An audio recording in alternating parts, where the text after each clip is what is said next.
សួស្តីទាំងអស់គ្នាបើក្បាលវីដេអូមកប្រហែលជាឃើញហើយគឺ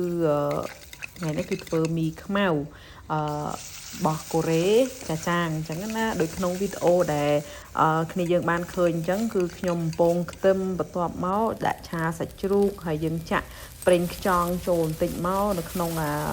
សាច់ដែលយើងឆាហ្នឹងណាយើងឆាវាឲ្យក្រៀមឲ្យឆ្អិនមកហើយបន្ទាប់មកទៀតយើងដាក់បន្លែចូលបន្លែហ្នឹងមានដូចជាការ៉ុតដលងបារាំងហើយនឹងខ្ទឹមបារាំងអញ្ចឹងយើងដាក់ចូលមកហើយយើងថែមស្ករបន្តិចអំបិលបន្តិចម្សៅស៊ុបបន្តិចមកហើយខ្ញុំអត់បានដាក់ប៊ីចេងទេហើយនឹងមិញហ្នឹងខ្ញុំដាក់ម្សៅឈូកខ្ញុំដាក់តាមតិចទេចូលអញ្ចឹងណាហើយសម្រាប់គ្រឿងនេះគឺគ្រឿងរបស់កូរ៉េសម្រាប់ធ្វើមីខ្មៅអញ្ចឹងខ្ញុំយកអាគ្រឿងប៉ែនឹងស្រាច់តែម្ដងដែលគេលាយមកស្រាច់អញ្ចឹងយើងអាចរកទិញបានឬមួយក៏ម្យ៉ាងទៀតយើងទិញជាម្សៅក៏បានដែរដើម្បីយកមកលាយទឹកចាក់ចូលអញ្ចឹងណាហើយបន្ទាប់ពីដាក់ចូលគ្នាអស់ហើយមកខ្ញុំចាក់ទឹកចូលដើម្បីយើងល្ងឹសឲ្យសាច់យើងហើយនឹងបន្លែអីហ្នឹងវាចូលជាតិគ្នាឲ្យវាផុយហើយឆ្ងាញ់អញ្ចឹងណាអាហ្នឹងបើសិនជាពុកម៉ែបងប្អូនមានជាគ្រឿងសមុទ្រដូចបកាដូចមឹកអីយើងអាចដាក់ចូលបានដើម្បីបន្ថែមរសជាតិបន្ថែមទៀតប៉ុន្តែអានេះគឺខ្ញុំធ្វើតែសាច់ជ្រូកទេហើយល្ងឹសជាមួយបន្លែដូចបងប្អូនបានឃើញអញ្ចឹងណាហើយយើងទុកវាមកឲ្យវាពុះហើយបើយើងពុះហើយយើងមើលវាតើ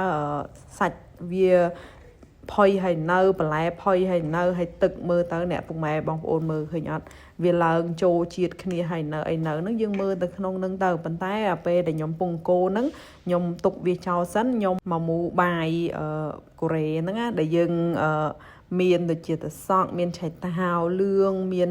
ពងទាមានការ៉ុតមានអីហ្នឹងហើយបាយរបស់យើងហ្នឹងយើងមូយើងដាក់លាយជាមួយនឹងប្រេងអូលីវបន្តិចទៅហើយទឹកស៊ីអ៊ីវបន្តិចទៅ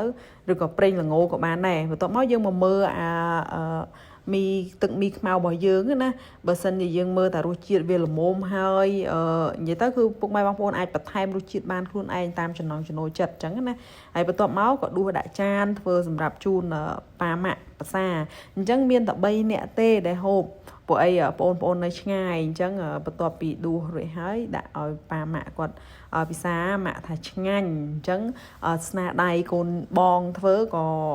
អាចទទួលយកបានពួកអីយើងអត់បានទៅញ៉ាំនៅហាងកូរ៉េក៏យើងធ្វើខ្លួនឯងអញ្ចឹងពុកម៉ែបងប្អូនដែលបានមើលហើយតាមដានវីដេអូនេះអាចមើលតាមវិធីដែលខ្ញុំធ្វើនឹងទៅធានារសជាតិ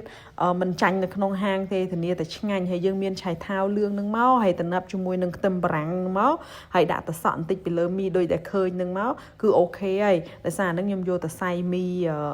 យកមកស្រុះអាមីធម្មតាបើយើងមានមីលឿងឬក៏មីអីផ្សេងក៏បានដែរព្រោះអីទឹកដែលយើងធ្វើហ្នឹងគឺឆ្ងាញ់អាចហូបជាមួយនឹងបាយឯបានអរគុណសម្រាប់ការទស្សនាបាយបាយ